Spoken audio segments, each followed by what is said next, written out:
Julião, Senhora. aqui, vai estender que eu vou terminar hoje.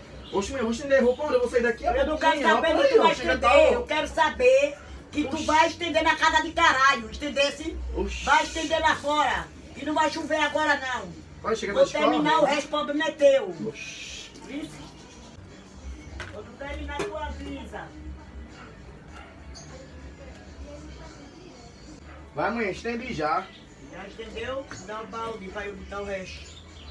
Tu estender essa roupa de onde? Eu vou entrar na geladeira, eu não vou E sair. tu acha que esse cara é o que? Arame é pra tu botar roupa aí Mãe, eu atrás? só botei uma, Olha, eu só a botei. minha geladeira não tá nem gelando, rola de morto. Eu já disse a tu, tu tira esse caralho daqui. Porque aqui não é lugar de estender roupa, não. Mãe, é o único lugar que Tu escutasse, coisa aqui rápida. nesse caralho Oxi. não é lugar de tu estender roupa, Peraí, não. ó. Peraí, Oxi. um caralho. Oxi. Vai, tira essa porra daqui, que essa porra não tá gelando nem rola de morto. Bora.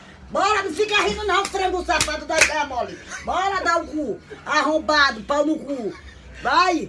E eu vou sair como? Não sei, não me interessa. Vai, bora, bora. Bora, lavra. Esse frango, a geladeira já tá toda fodida, mesmo com pau no cu. Tu pega essa porra molhada e bota esse cara aqui